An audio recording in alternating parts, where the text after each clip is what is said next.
Mheshimiwa Waziri Mkuu, hivi karibuni nchini Tanzania kumeibuka watu ambao hatuna hakika kama ni wataalamu wanaotoa elimu ya namna ulaji.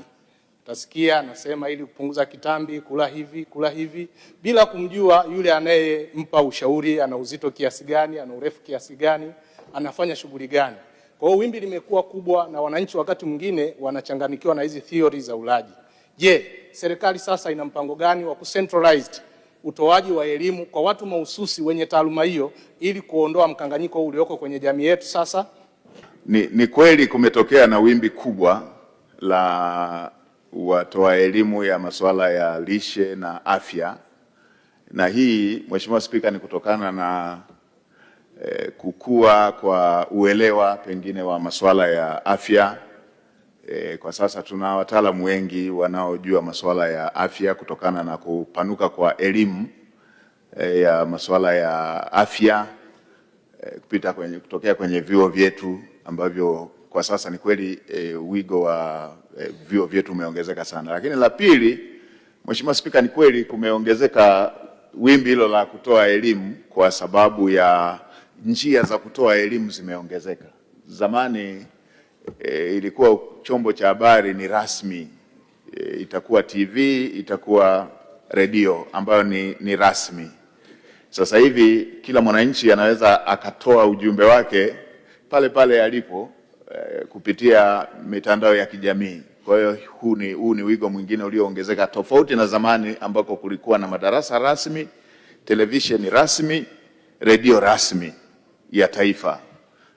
Sasa kuna njia hii ya mitandao ya kijamii ambako kuna majukwaa mengi, kuna kurasa nyingi ambazo mtu anaweza akatoa elimu yake. Hata hivyo, Mheshimiwa Spika, swali aliloleta Mheshimiwa mbunge Saashisha ni swali la msingi na ni jambo ambalo linatokea, na serikali itaendelea kusimamia sera na sheria pamoja na miongozo inayohusu afya na masuala ya lishe ili kuweza kulinda usalama, kwanza usahihi wa elimu inayotolewa, lakini na pili usalama wa wananchi wetu kufuatia kile ambacho kinatolewa kwenye mwongozo huo. Natambua tuna sheria ya afya, tuna sera ya afya, tuna sera ya masuala ya lishe na tuna miongozo ambayo inasimamia masuala hayo ya lishe. Lakini mbali na hilo, kwa taaluma ya masuala ya kiafya, taaluma hizo zinatawaliwa pia na mabaraza yanayosimamia taaluma hizo. Nitumie fursa hii kuwaelekeza wenzetu wa Wizara ya Afya pamoja na mabaraza yale yanayosimamia tasnia hizo za taaluma ya afya kuendelea kuzingatia, huku tukifanya tathmini kuhusu uwezekano wa kuratibu masuala ya leseni na masuala ya vibali kuhusu watoa elimu hiyo ya afya na lishe. Mheshimiwa Spika, anachokisema Mheshimiwa mbunge naweza nikatolea mfano kidogo.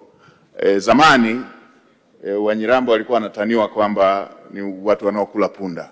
Najua ilikuwa utani na kama nikula ni kuonja kidogo.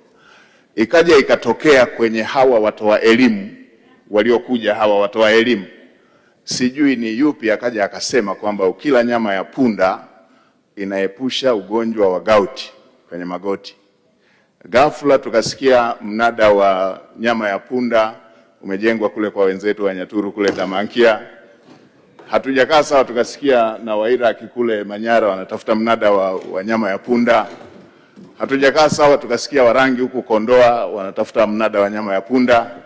Na Mheshimiwa Spika, si ajabu ukakuta hata Wagogo hapa kuna mnada wa punda.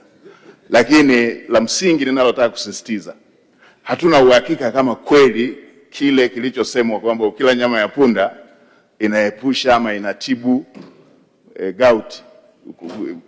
Hatuna huo uhakika, lakini ndio hivyo, yule aliyetoa taarifa ile ameshawachongea punda wetu. Sasa hivi ukitafuta kule punda ni shida kuwapata. Kwa hiyo jambo aliloleta Mheshimiwa mbunge tutazingatia kusimamia miongozo ili taarifa inayotolewa iwe ni ya kweli na imethibitishwa kwamba ni ya kweli na haina madhara kwa kile kilichoshauriwa.